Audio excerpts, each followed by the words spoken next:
Hi Internet, this is Warp Beacon, and we're talking to Aaron Dembski-Bowden. Gonna talk about lots of stuff, Horus Heresy, Night Lords, and just, you know, stuff. That's fun. So, my name's Sean, and let's go. Okay, so let's just start away. So, 40K. How did it all start for you? How do you got introduced to the hobby and the lore and everything? Did you guys have Space Crusade and Hero Quest over there? No. I mean, not after long it came out. I mean, only as collector's items, really. Yeah. It was not sold here at the time. No. They were like kids versions of kids versions of Space Hulk and kids versions of, I don't know, just what was Hero Quest the kids version of? Kids version of Fantasy, I guess. Yeah. But yeah, they were like advertised all over the TV for one Christmas, and like every nerdy kid wanted them. And I think that was probably the biggest influx of new fans that 40K ever had. That and Dawn of War, like, were the two. Yeah. Because it just got so many kids into the hobby, and then obviously loads of them stayed. I only had 3 colors though. I had red, blue, and yellow. And so I had to paint, I was painting all my Chaos Marines and Orcs and the Dreadnought and androids and Gretchen, like, just red, green, and yellow. It looked absolutely fucking awful. Well, what about the Orcs? I mean, how do you paint Orcs with green? How do you do this? Well, the thing is, they already were green, but I thought if I painted the clothes like red and blue and yellow, they would look rad. And they didn't look rad. They didn't look rad at terrible. So, Space Crusade, that was like 25 years ago, right? Maybe 23 Jesus, or something like that. I'm old. Yeah, that was a long time ago. Okay.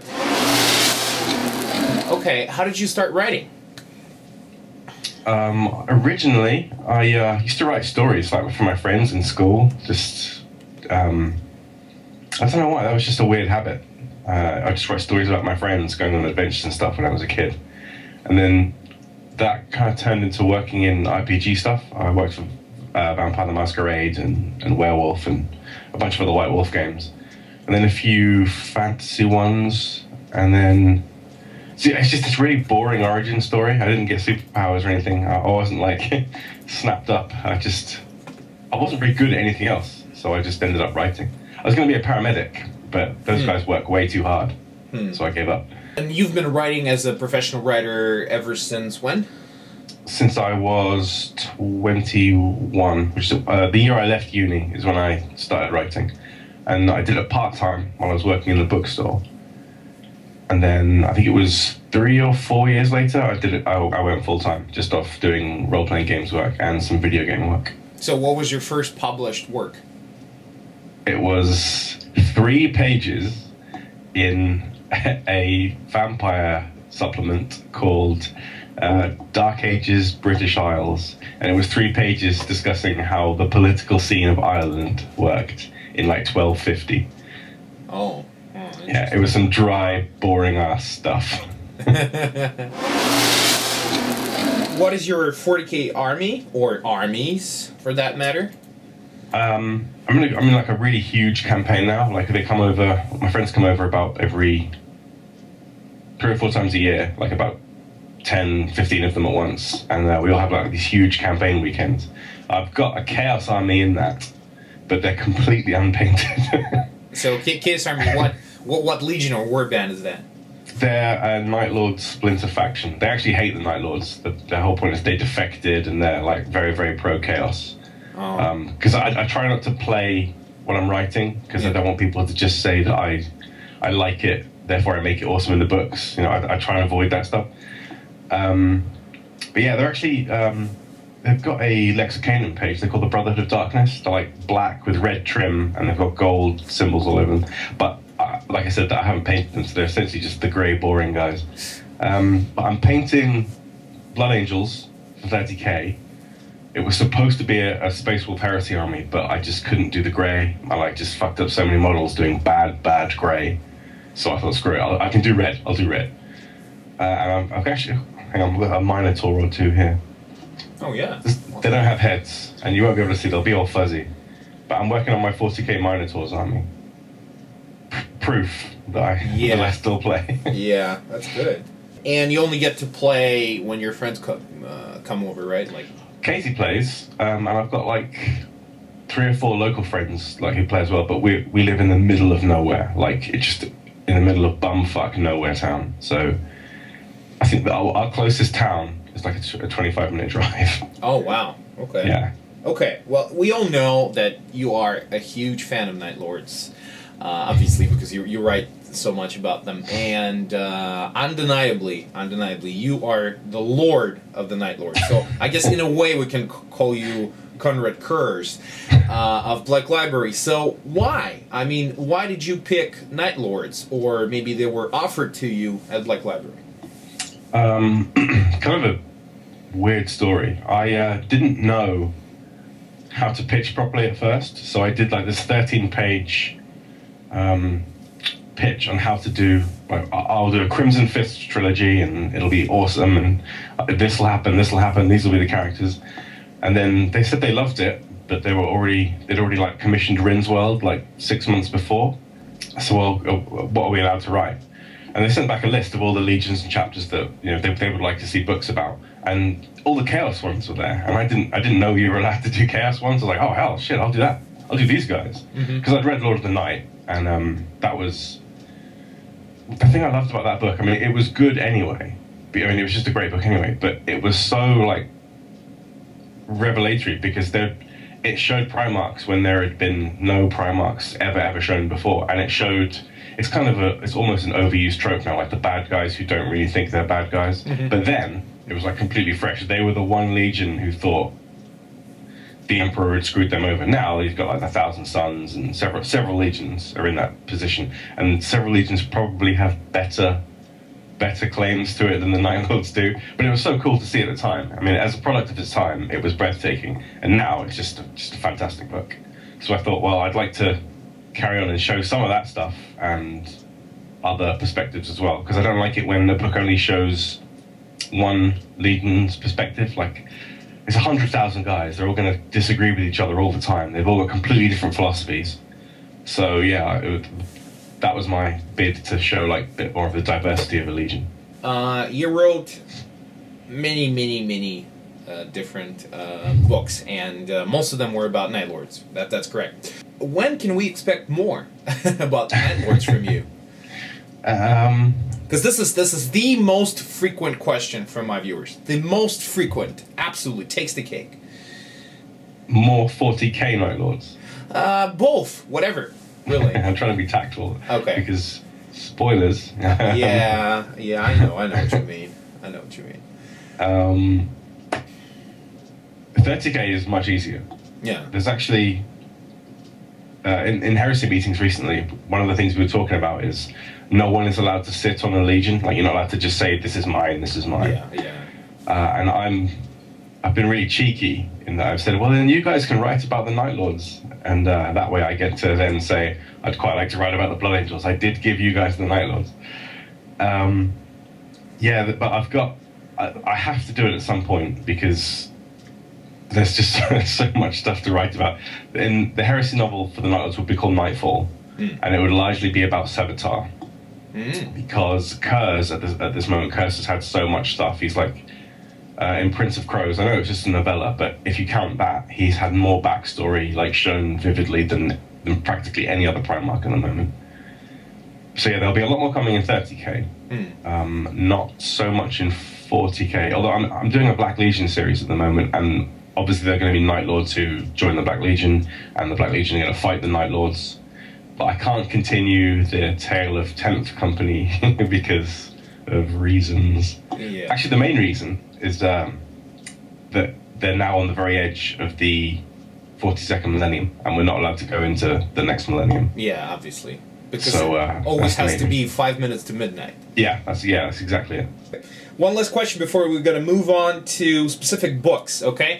I've asked this question to all the Black Library writers I interviewed, okay? So the question is, okay, so Dan Abnett is bald, okay? Graham McNeil is bald. Ben Counter's almost bald.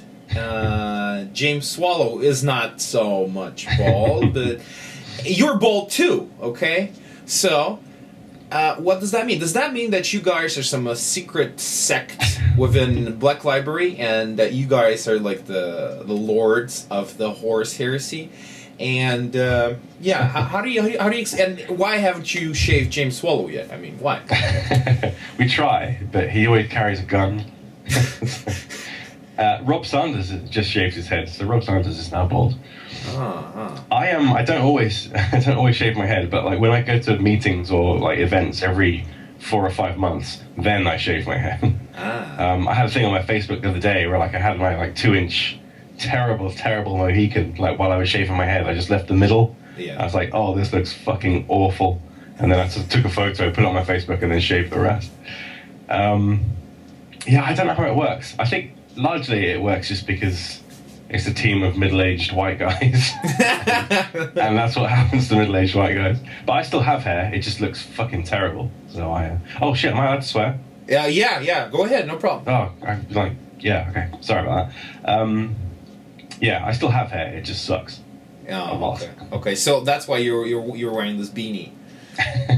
I kind of like these. I've worn these for about 15 years now, and I've got so many of them. I got one too. Every time I shave my head, I also put one on because it's cold otherwise. It's cold. Yeah, it really is cold. So yeah, but for the sake of this interview, I cannot be doing that. So I have to stay cold and stay cool. Okay, so let's move on to The Emperor's Gift. In my opinion, that's one of your best books, throughout your whole career. That's only my opinion.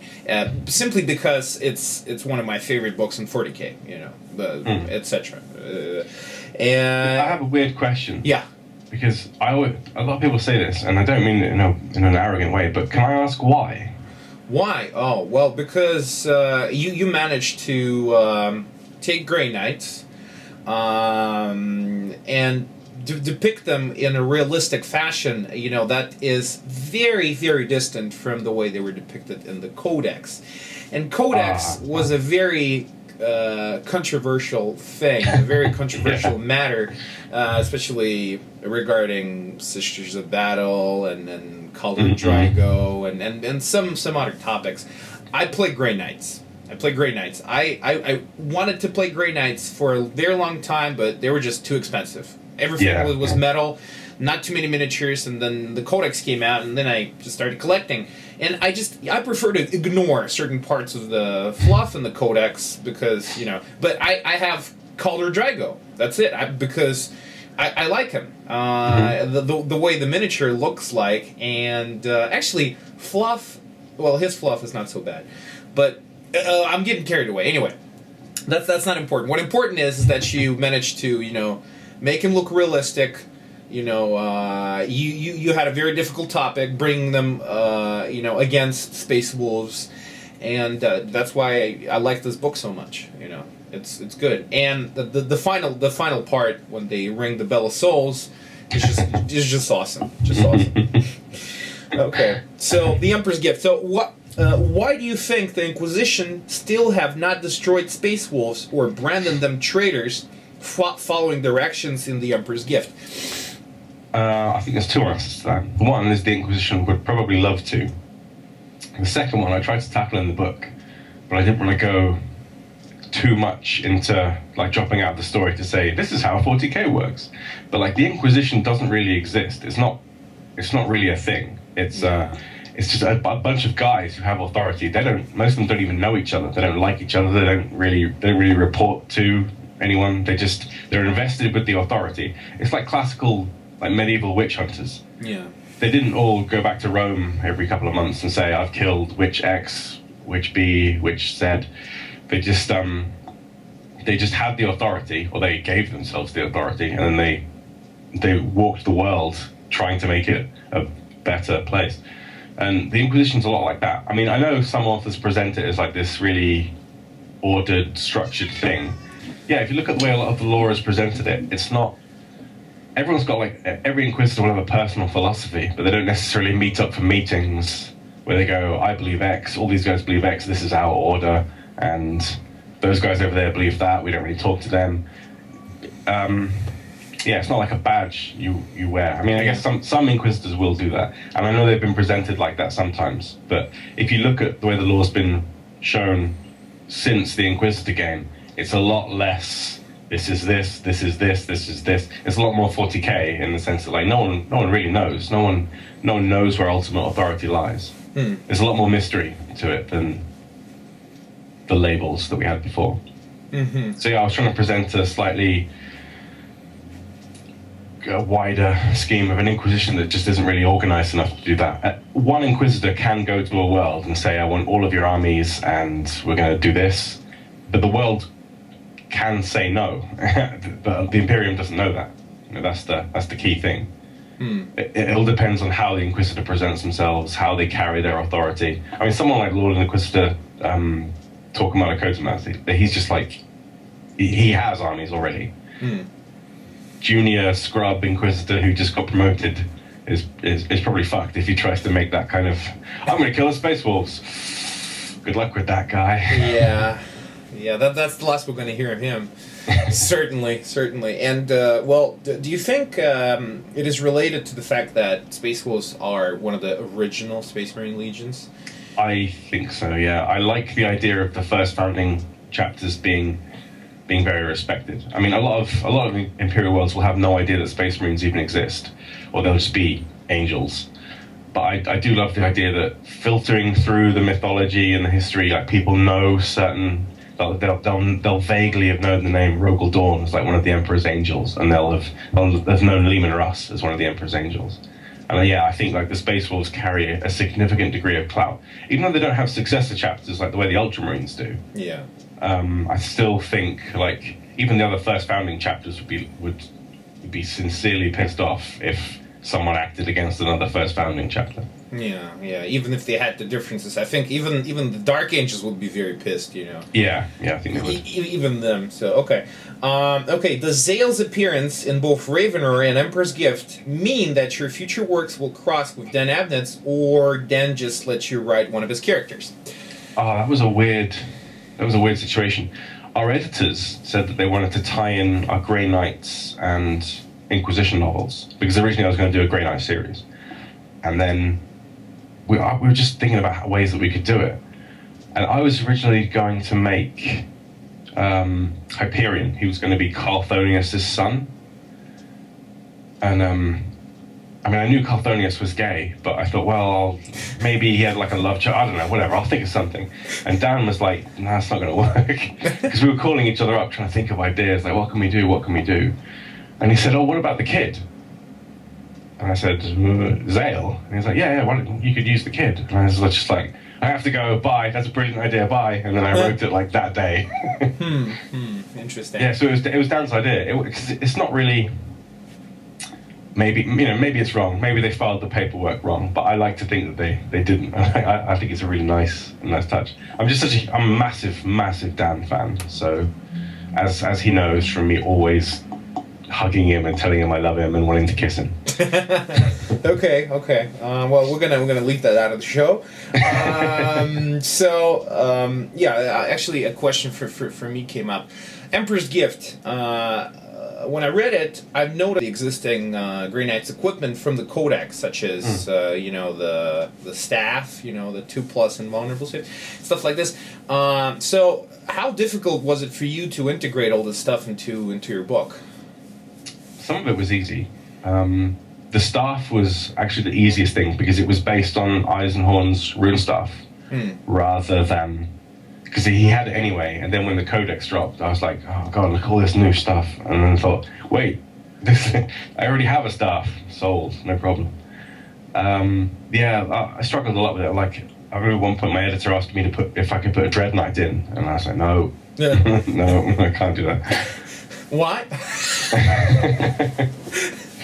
I like the idea of the Grey Knights as like the lone paladins against overwhelming odds. I like the Gandalf against the Balrog, you shall not pass. And then the Matrix Reloaded, or whichever one, was awesome when they got in the giant walkie suits and were shooting down all the squiddies. That was rad. That was awesome. but that was not Grey Knights. Yeah. So I just like I couldn't do it. A better writer probably would have made it work. Well, you know, if you could make it work, then I doubt, you know, many could. Okay, so you know, I had to ask this question because it was also one of the most popular ones. Will we ever discover the truth behind the two lost legions and their Primarchs? Okay, the two official answers. Well, there are three official answers. The one is the really awful heresy one where everyone goes, maybe, which I hate that answer. The official one is obviously that there is no answer. No one knows. There have been hints in the series, but there's no official answer because they've never existed. They've always just been two legions that didn't exist. But if you see any interviews with Rick Priestley, like the original 40k guru, he said that the reason that he got the idea from the 2nd and 11th Roman legions that were expunged. Yeah. I think they just came out in, was it Total War 2? Yeah. Whatever. They just came out in a recent game as well, so it's like kind of in the spotlight right now. But yeah, like they failed. They lost their eagles and failed, so they just got struck from the record. And I kind of love that because it's so imperial that even worse than rebellion, even worse than bringing the galaxy to its knees, is the concept of failure. Yeah. You failed. You know, you don't even get to be remembered. Not even as a demon or a heretic or a story to scare kids. You failed. No one will remember you. I love that. It's so imperial. No, that's very interesting. Very interesting. Thank you.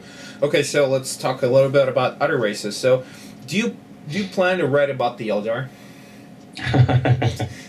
Oh, I've tried so many times. I keep pitching this love story. Like, I want to write a love story. I want to write a...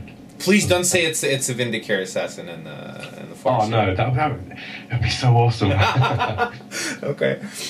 Love can bloom. Love can bloom. Yes. I really want to be able to do a love story at some point. It's not like you can do it with Space Marines, and I just love like Eldar / Elven cultures. Admittedly, I prefer dwarves, but yes. I do love Elven cultures. I don't think it'll ever work with the Eldar book. I can't say too much. Gav has mentioned an Eldar project recently where I just like jumped on him and said, "Give me a book, I will fucking kill you." Yeah, because he's got this idea. It may require more than one writer, but I don't know for sure. But if it does, then yes, I will kill everyone between me and the Eldar. Because it would be such a shame to do all this and not get to write about some of the coolest stuff in the license, you know? Yes. So yes, the answer is I would love to, and I hope to fairly soon. That probably means that you're a very good friend of Phil Kelly. No, I barely know Phil Kelly, but he's just the world's loveliest guy.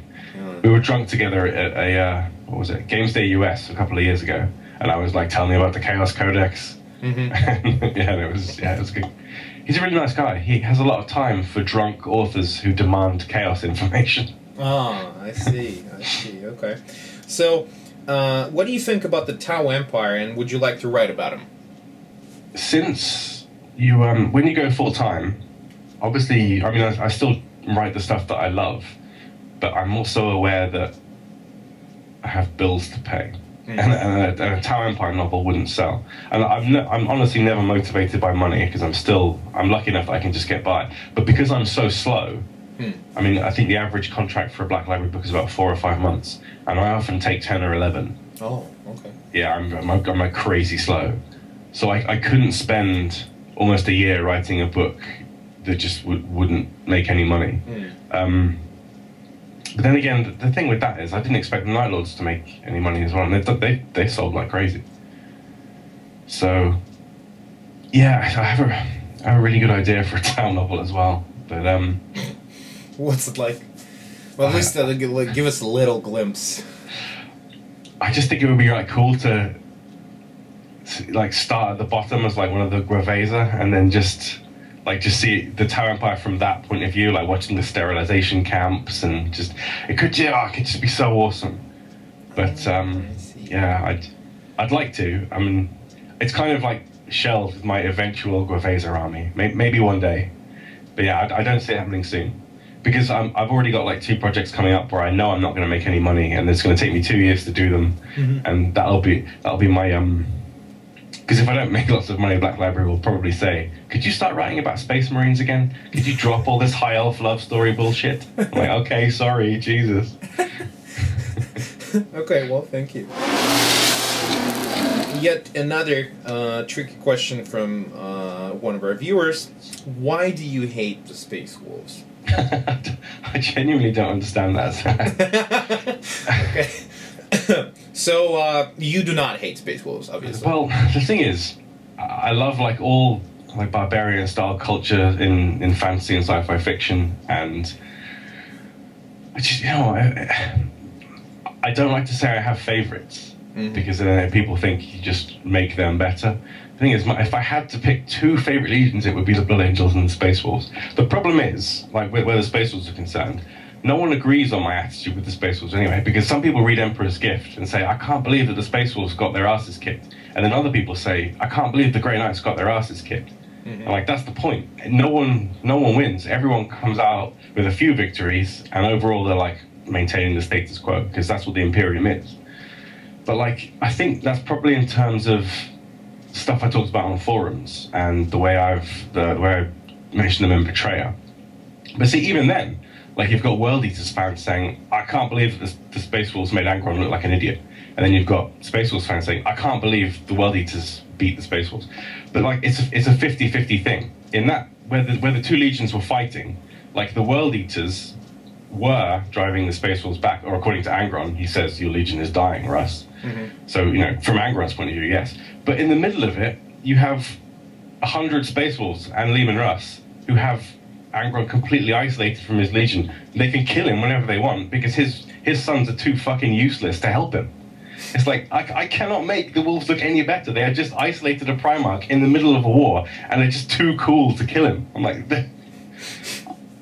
you have to be really careful with the Space Wolves because they're not better than any other Marines. I know, like, there's that whole the executioners thing, but I tried to confirm it as well because I'm the one who showed them executing. Apart from Prosper as well, I tried to show them like taking the World Eaters in hand. The thing is, they're not actually better than any other Space Marine. I mean, I'm in a heresy meeting once. I said, we're dealing with these guys really badly because we're just making them look better than all other Marines. Yeah. So I asked the IP manager, Alan Merritt, I was like, are they better? Is that what we're doing? And he just sort of laughed and said, no, they're exactly the same. So yeah, you have to be really, really careful with them. The reason that fight happens in Betrayer is because you have references in several of the books to the Wolves being unleashed against Space Marines before. Yes. And the problem is, that can't have been the Lost Legions, because we know there is no story about the Lost Legions. Yeah. So saying that they like took out both the Lost Legions is just doing a massive disservice to the IP because they didn't. It's lying, and I know Space Wolf fans love that shit, but they didn't. It's not. I don't get to choose. They didn't do it. So I'm trying to point out they didn't do it. They had a moment of coolness where they let Angron live, hoping that he would learn the lesson, but Angron was too fucked up. And Russ taught him a fairly good lesson. Even Lorgar is like, how did you not see this lesson? Russ kicked your ass. But yeah, Angron was just too dumb. Yeah, Angron's, like, in my opinion, is the absolute dumbest Primarch He has reasons, but yeah. Yeah, he has reasons. Yeah, he had a very hard upbringing. There she is. See? She came herself. Hey, Cat. Yeah. Okay, now moving on to the most popular topic. Obviously, that would be the Night Lords. Okay, so what inspired you to create Talos? I wanted my main character to kind of believe the same things that Zoe Sahal believed, because I thought they were really interesting. But I didn't want him to be outwardly right. I wanted him to be possibly right, and I wanted every other character around him to be possibly right. So that was kind of where he's almost like the straight man. He was the foil for other characters to bounce their perspectives off. He worked a lot better than I thought he was going to do, actually. I thought he was going to be fairly boring, but yeah, a lot of people seem to love him, which is worrying, because now I think, well, what if I can't do any other character who people like as much still? Yeah, I was basically inspired to just have and also show a chaos character who was something in the heresy and now just through general degeneration isn't. Like, he was an apothecary, but he, over the course of hundreds of years, he lost his stuff and he doesn't really care anymore. And I wanted a leader who wasn't particularly good at leading and didn't want to do it, but he was the best they had, so they had to follow him. I like that. I like underdogs. You know, I like the ones who struggle. So yeah, I was trying to avoid all heroes, and the only hero in that is, of course, Malkarian, and he has a fairly understated part and end. Spoilers. I only read portions of your Night Lords books. I haven't read all of them, so I'm not such an expert. And maybe you can correct this question if it's wrong. Okay, so why have you turned Zoe Sahal, right? Zoe Sahal, into such an evil character? Because he was not so evil in Night Lord. You know, I guess that's the original book, right? Yeah. That's actually a really good question. This is kind of what I mean about perspective. That book presented him as a very credible source, a very reliable source, and it was like he was like the one good guy, and he was really hard done by, and that was excellent for one book. But that isn't necessarily how the rest of the Legion would see him. Now, obviously, like, you have several guys in First Claw who say, "Well, actually, I really liked him. I thought he was cool." But like, if you look at what he does in Lord of the Night, when he's trying to get the crown back from the Eldar, or he abandons his entire company aboard and just grabs it himself and runs off. I mean, like, that's not something that his brothers are going to be thinking, what a great guy, you know, what an excellent commander. He's they have no reason to love him. Plus, he's been gone through 10,000 years of them fighting this war without him. They're not going to say, welcome back, man. They're going to be like, where the fuck have you been? So, yeah, it was a case, and this is the thing, I wanted to portray the fact that every Night Lord sees things differently. Everyone has a different perspective. So some of them agree with him, some of them think he was deluded.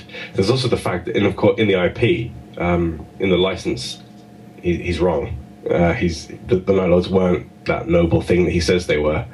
And again, that's not my choice. I can't make that right. But again, I mean, Talos agrees that he thinks that the Night Lords were this noble thing that the Emperor screwed them over and it all went wrong. And then the other characters in the Night Lord series, like, you're pretending that because you don't want to admit that we were all assholes. But no, we're all assholes. We always have been.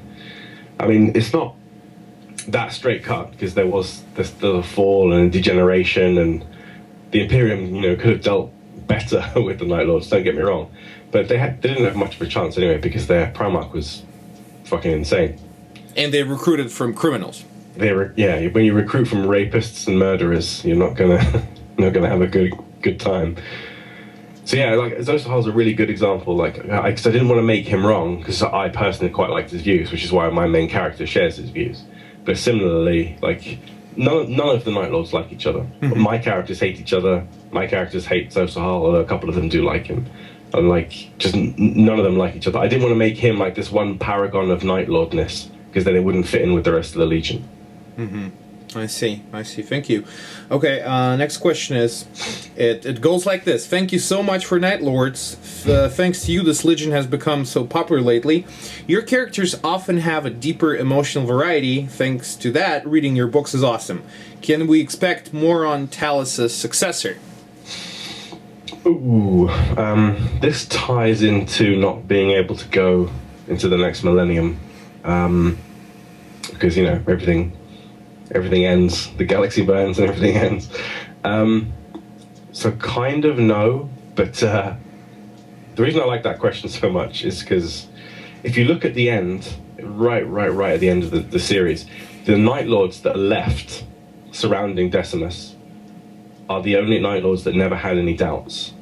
All the ones who hated themselves, all the ones who hated each other, all the ones who like just didn't understand their place anymore, they're all gone. Like they all die. The Eldar kill them. The ones who are left are the Atramentar, who are like loyal beyond all reason.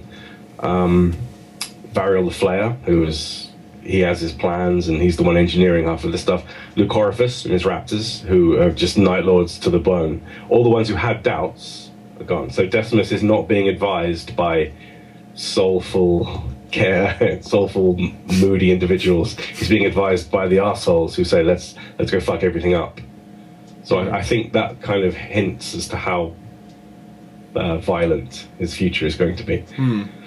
Okay, so if you're going to write more about the Night Lords in 40k, will we see guys like Krieg Artsibus and Zosa Hal? Also, why your last Night Lords book claims that Sevatar yet lives. I try to avoid like too many famous or major commander characters in long running series. That's like one of my Night Lords books are about the scrubs, like the underdog guys who run a crappy ship in the middle of nowhere. Excuse me. Okay.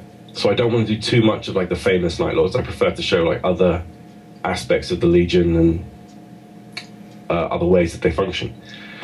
So probably wouldn't go back to doing the famous guys too much. In terms of Sevatar, one guy says that he thinks he's still alive. Everyone else is like, you're an idiot. He's dead. He's been dead for ages. I don't think it's a spoiler to say that Sevatar is not around in 40k. I see. Sevatar is long dead. He's long dead. Okay. Yeah. Okay. So here you go, guys. That's the official confirmation. Sevatar is dead. Relax. Next question is, I guess it's kind of answered, but still. Will you continue the story of Sevatar, explaining such events as when Garo recruits Sevatar, who kills loyalists on Istvan 5, and basically comes up with a motto for all Chaos Marines? I haven't said that Garo will recruit Sevatar. I know the internet certainly says it. That's one of my favorite things on forums, is like when everyone says, this is what's going to happen to Sevatar. I think, okay, we'll see. Yes, Sevatar has quite a large piece to play. There are already hints, actually, that are slightly less obvious than LOL, Grey Knights. Yeah, there are quite a few hints out there, but they're very, very, very, very subtle at the moment. I think the best hint, actually, is I saw it on the TV tropes page for the Night Lords. I was like, oh, he knows. I better not tell anyone. Okay. And personally, my favorite question from this list, what historical, cultural, or national base was put into Night Lords from the real world?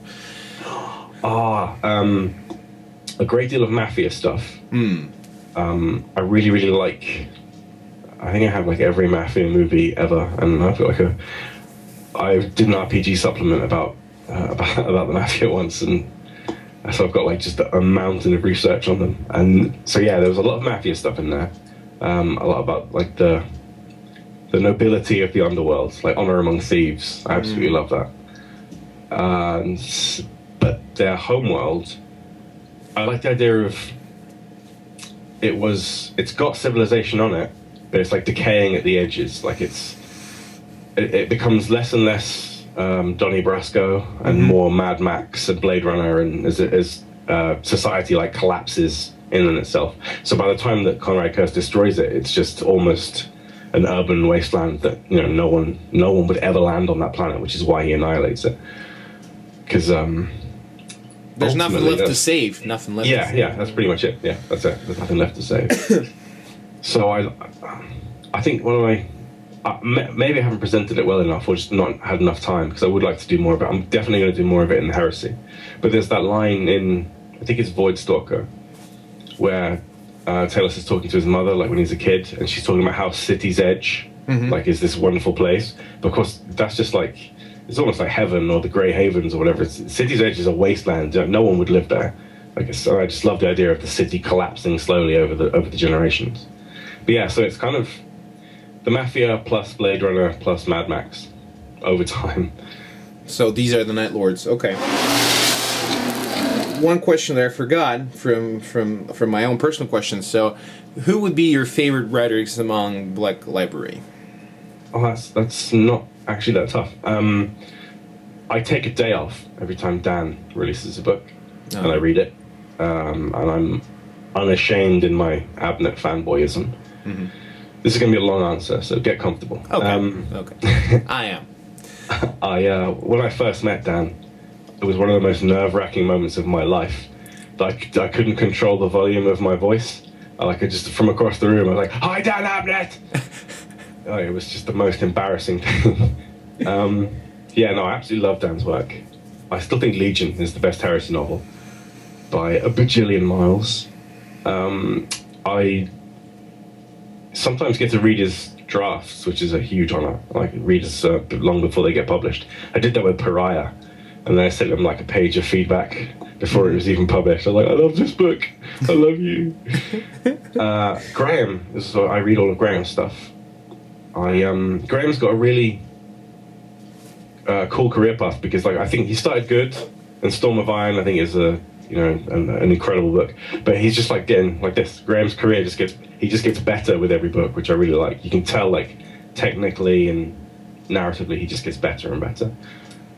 Gav Thorpe is an absolute genius who makes heresy meetings a joy because he will sit down, just give ideas for 4 hours, and then you're like, this is, stuff you've never heard of, stuff like how the Golden Throne works and all this amazing stuff. I'm like, okay, thanks, Gav.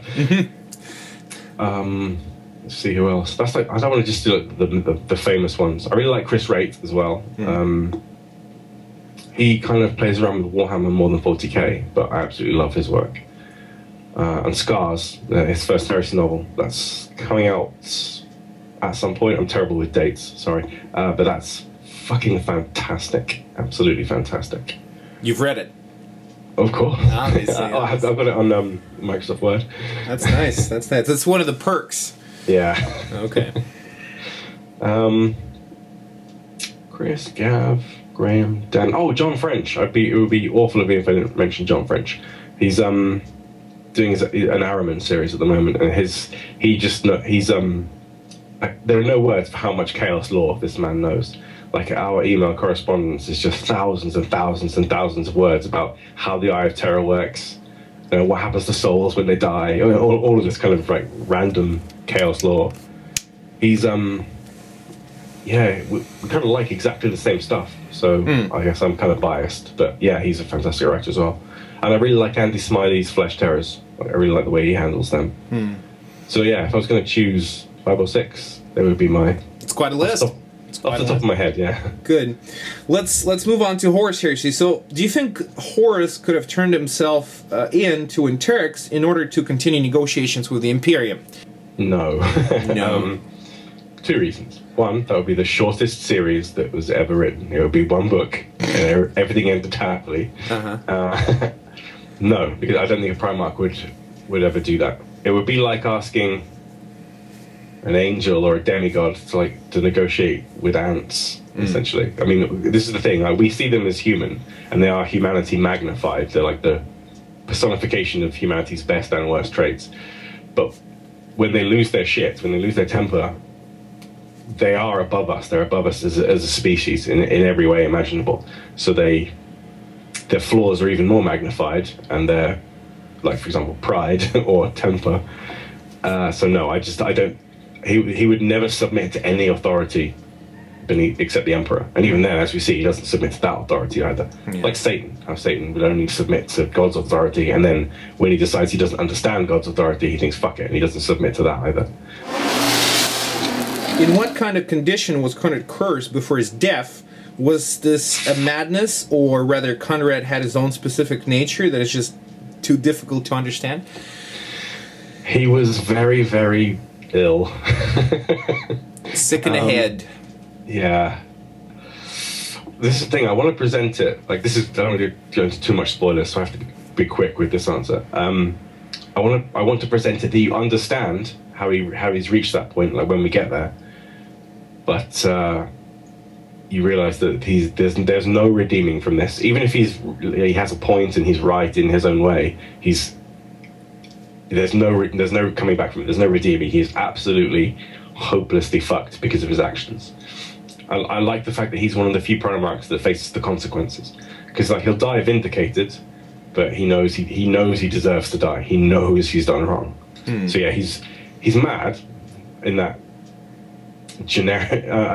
How just people say they're crazy. He's not really that. He's not like schizophrenic. It's not that simple. He's just in that classic Heart of Darkness Apocalypse Now way. He thought he had to do these things, and he didn't really. It's just kind of the tragedy of it. He thought he did. He didn't, but he's going to face the consequences anyway. I see. Interesting. So, will you write a book about Night Lords during or before Horus Heresy? Yes. It will be called Nightfall, and it will have lots of before and lots of during. And I can't really say too much, except that Sevatar will probably be the main character, because everyone in the world would kill me if I didn't make Sevatar the main character. Okay, thank you. So your book was the first to say that Lorgar has psychic powers. Was this your idea or a long-standing plan from Black Library or Games Workshop? They think that all the Primarchs are supposed to have some degree of psychic powers. Obviously, Angron's are completely stunted by the machines in his head. Yeah. But yeah, well, part of it was that it was to show Lorgar's growth, because I liked the idea of Lorgar being the one Primarch who didn't know his place until everything goes wrong. And then it's like, actually, I think I was born for this. This is what I was made for. And now he's like becoming stronger and stronger and stronger, and he's now equal to the others. Yeah, I thought that was an interesting character journey. But yeah, I think Lorgar is, as the High Priest, if you will, the cleric of the party, as you will, yeah, he was always fated for some very serious psychic powers. I was just glad to be the one who got to show it. So, very popular question. When will Horus Heresy end, and can we expect different series as grand as this one? I don't want to drag it out too long. A couple of years ago, this came up at a meeting, and I was the one who said that the sooner we end it, the better, which in hindsight wasn't particularly intelligent of me, because there are loads of stories that we would have missed if I'd like just 10 more books and... So yeah, there's still a lot to tell, but similarly, no one wants to write a book for the sake of writing a book, because, you know, that's just... That looks bad, you're ripping people off, you know, you'll feel like a bastard. I don't know, I honestly don't know how long there is left. They're now on the way to Terra. Unfortunately, the galaxy is on fire, and you have to fight your way to Terra. Yeah. It's not just a simple case of, it's not Star Trek's Warp, where you can just go, yeah. You know, you have to, it's the trenches of World War I and World War II, you have to fight to Terra. But yeah, I don't think it will last. I don't see another decade in it, let's put it that way. Okay, so less than 10 years, okay. That would be my guess, yeah. Yeah, that's a good enough answer. A lot of us have wanted to do a scouring series after it, because a lot of the legions and characters, they don't have their best moments until after Heresy. Yeah. Like the Iron Cage, the Iron Warriors, and Imperial Fist. Like, that would be a crime to not write about that. Yeah. Stuff like that. So, that's a personal question for me. So, if you say that all the Primarchs had a certain degree of psychic powers, what do you think Reboot Gilliman's psychic power would be? Very efficient office work. I don't know, because this is the problem. We're trying to balance it in terms of a game as well. Like, you don't want to make one Primarch much better than the others. I don't know, but his obviously never really came to the fore. So I'm going to slide out of that question by saying it doesn't matter, because he never developed. Yeah, I know. It's okay. It's okay. I'm just a huge fan, so, you know. Okay, let's talk about Betrayer. What emotions have you experienced while writing it, especially during all these dramatic moments, such as Angron's interactions with his own legion? For example, when Karn explains how they use butcher's nails on Psychers and Legion's warriors in order to better understand their Primarch. It's kind of a tough line in writing any legion that isn't slavishly in love with its Primarch, because if you put too much emotion into it, you'll get younger fans just saying that it's emo and give you 1-star reviews. And if you don't put enough emotion into it, then you're not doing it justice. You're not writing very well. So I tried to balance it, you know, with the correct amount, not to piss people off or completely ignore it. But I think everyone, to some degree, like, has some issues with their father. I mean, I don't particularly have that many. I have like the world's best stepdad, so I have kind of a really boring, happy family life. But like, everyone has issues somewhere, and if your father is a god, then those issues are going to be magnified tenfold. And I tried to play on that, essentially. I mean, it must be awful to be one of the legions. Like, you get your Primarch, and your Primarch is kind of broken, and you're like, oh fuck. You know, we've been looking forward to this our entire. We were made for this moment, and he kind of sucks. He's not a brilliant commander because he can't concentrate long enough to. You know, he should be a brilliant commander. He would be if he wasn't always in pain and bleeding from his eyes or whatever. So yeah, I just kind of love the idea of someone having to deal with that. You know, you're made for this, but you can't do it. You can't fulfill your purpose to perfection. So you get desperate. You follow the same path he did. Because if you can't be organized and disciplined and the stuff that the other legions are, then you follow what your Primarch is good at. I think their Primarch is a gladiator. He is good at killing people one-on-one. That's like his specialty. So they follow him down that path. I see. So, why world leaders from Betrayer were depicted as noble and loyal warriors, they butchered their brothers Ristan 3, which is kind of contradictory. No, there's... Soldiers, like, we have a lot of military worship in the West. Like, I'm not sure how it applies over there, but, like, soldiers do horrible things. I know what you mean. Yeah, and we still... there's still a great deal of military worship. People do crappy things in war. That doesn't necessarily translate that they're exactly the same that way in their personal life. They have their own code of honor. It's like not something that we understand necessarily, but the worldies have their own code of honor of, like, they have the pit fights to determine the hierarchies and honor codes and whether oaths are broken or not. So they have their own trials and judgments that don't really follow human codes of ethics. I mean, when they kill their brothers on Isfahan, they don't think they're in the wrong. They think their brothers are weak and their brothers are not following the true way, and they think their brothers are dishonorable, so they kill them. It's not really a contradiction. Of course, their brothers who are dying think it is, but they don't. Yeah, I see. Now, moving on to your writing. So, are there any books or writers that influence your own writing? How and why? I read a lot of military fiction and a lot of historical fiction. Stuff like a great deal of Rome. Anything that's got Rome in the title, I'll read it. Anything that's got World War I or II in the title, I'll read that. I'm not a great admirer of war itself, but I find it fascinating. The things I enjoy about it are things like the stories of brotherhood and companionship rather than the stories of violence and blowing shit up. My favorite authors almost universally write in first person. I don't know why that is, but I love any first person book. I'll give it a go longer than I would if it was a third person book.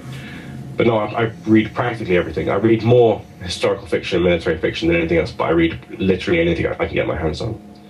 So, I don't know if you guys have Robin Hobb over there. I'm not sure how internationally she's spread.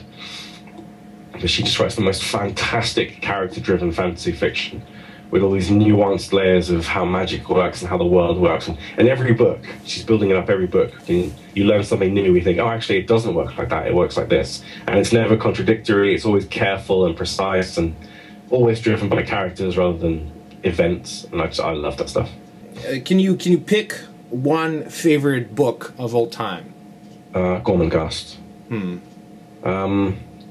Gormenghast by Melvin Peake, because it's just so unremittingly, like, grim and gritty and real. Yeah, it's not hopeless. It's not completely tainted by despair. But it's just so. There's this line in it where it talks about the people living in the castle suckle at shadows, like that. You know how shadows nourish them. And I thought, it's just Christ. I wish I'd written that. It's just so clever. It's one of those books you can't do it justice by describing it. But a bunch of souls living in a Gothic castle, and you'd think there's not much of a setup there, but it's breathtaking. I cannot recommend that book enough. Okay, thank you. So, what books or a book are you writing on right now, and what can we expect in general? New books about Case Legions, Loyalists, or even Xenos? The book I'm writing right now is called The Talon of Horus. That's going to be the first in a Black Legion series, which is probably going to be quite a long-running series. It's supposed to be like... My editors wanted me to do my version of Gaunt's Ghosts, like to do a really long series. And so I'm starting just before the Black Legion are founded, which is... The first book is about going to find Abaddon, because he's not been fighting with the Sons of Horus in the Eye of Terror. Yeah. So they go find him, and then it's about hunting down the climax of the book is obviously killing the clones of Horus that the Emperor's children have made, and it's about Abaddon taking the Talon and using it to kill his father. So that's the first book is like the quest to find Abaddon, if you will. That will then go on to the second novel, which is going to be called The Black Legion, which is about obviously the Black Legion being founded. Yeah. And then fighting off the rest of the Sons of Horus and the other legions. And that will then go on to the third book, which is called Chaos Ascendant, which will be about Abaddon earning the mark of Chaos Ascendant.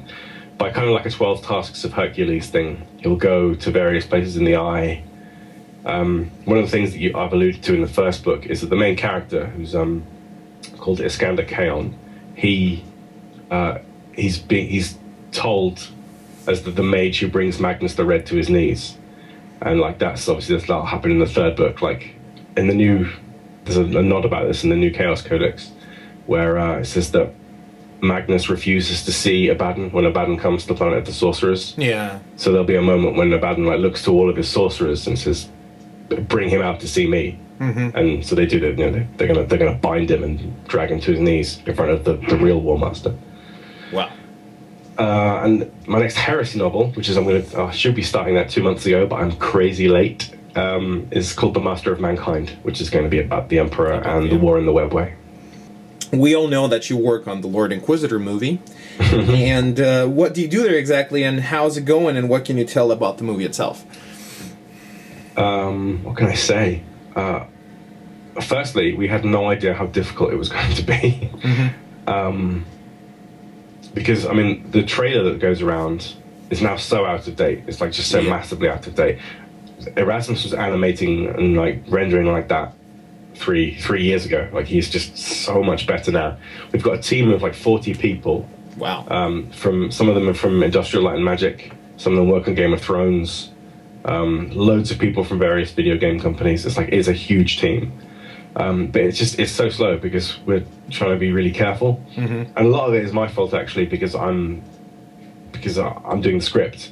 And I've just been so busy this year, just because I'm so late with all my novels. And we had the kid, Alex is now a toddler, so he's running around and being distracting. Katie's had to quit her job, so she only goes in a few days a week now.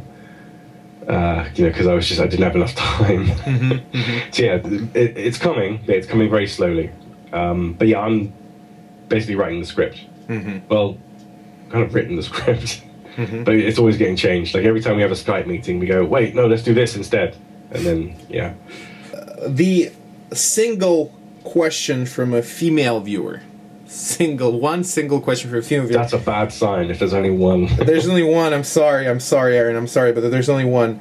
And I take it she's a Night Lords fan. Anyway, so hi, Aaron. Somewhere on the internet, I read about Terminator Knight's book that should have told us about Night Lords Terminators. It was said that Malik from Atramenters, if I understand it correctly, will make an appearance. Can you shed some light on the matter?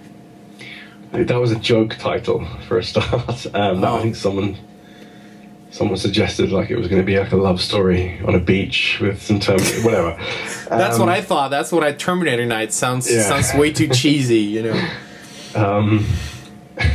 hope that wasn't my joke, because it's terrible. I think it probably was.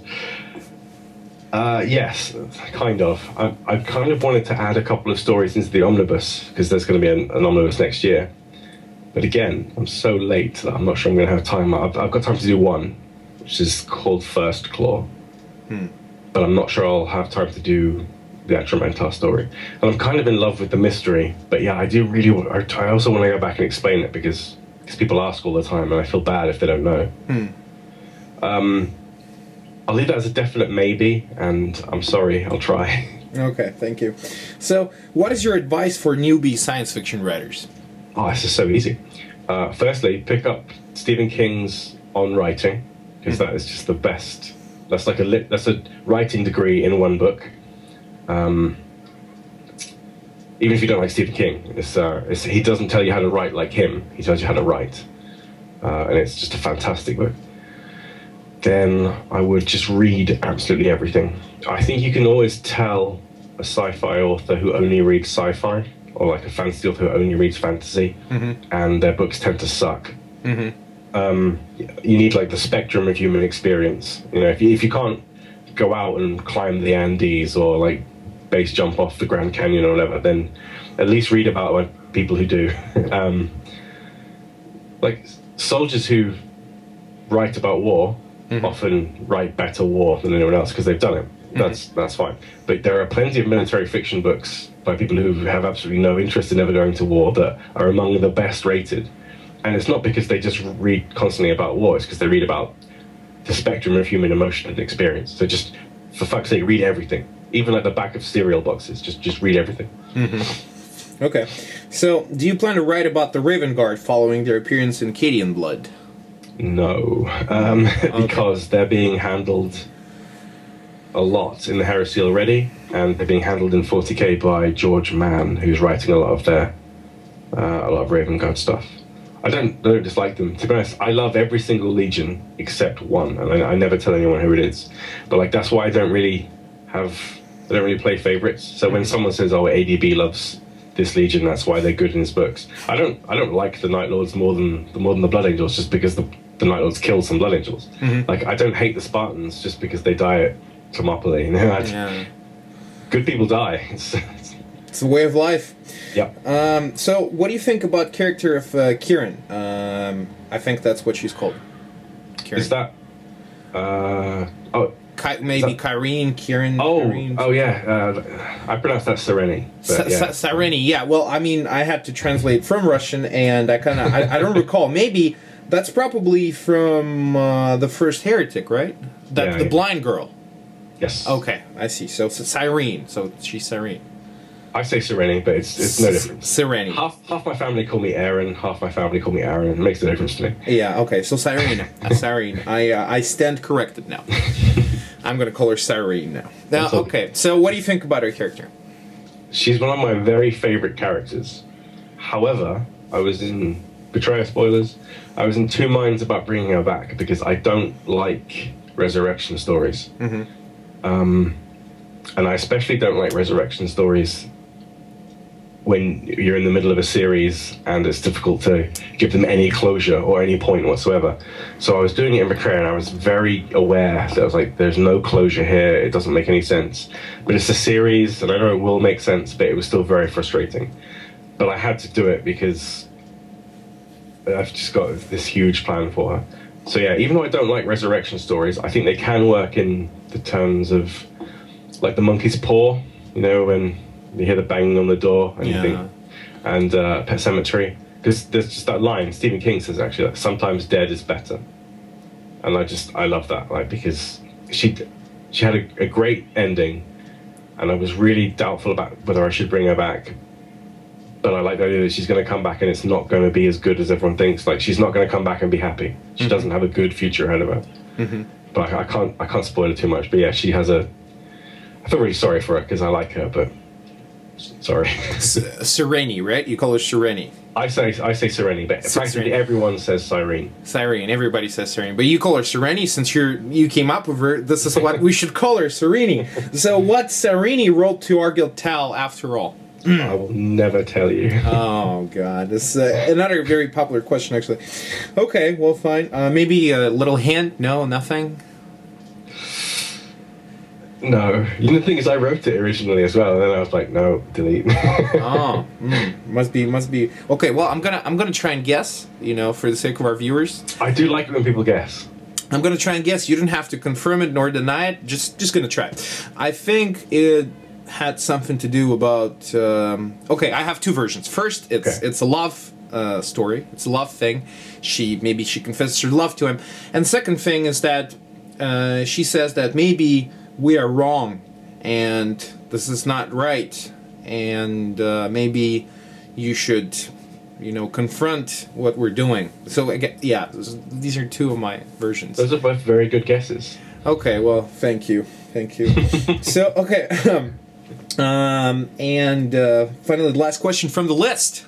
Hey, you write books about grim, dark future. So, have you ever thought about Earth's own future beyond literature? As a person, as a writer, what do you think will happen to our planet and humanity in far future?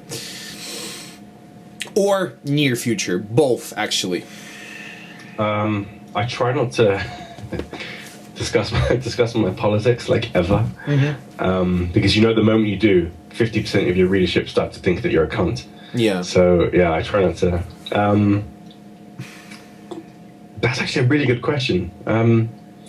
Sometimes, like, someone asks you a really smart question, you're like, shit, I'm an idiot. Think of something. I do want to answer that, though.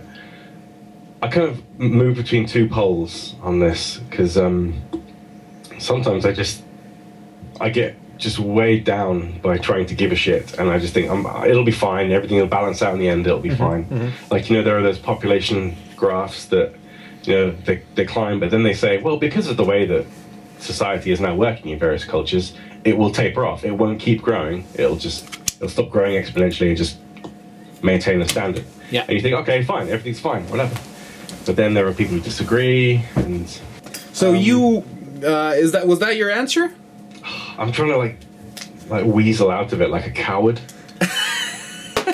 I'd like to write some near future stuff, but the problem with that is that the future moves so quickly now. Like, every time you think of a new cool technology, it's already out. It's done already. Yeah. Like, we have bionic limbs, and we have, our phones run on our thumbprints now. We can buy stuff by touching our screens. Like, that's just fucked up. Yeah. So yeah, I'm gonna coward my way out of that question, because I don't want everyone saying that I'm a filthy liberal, which I am. Filthy liberal. Yeah, that's good. Okay, guys, we just talked to Aaron Dembski-Bowden. Thank you very much, Aaron, and let the battle begin.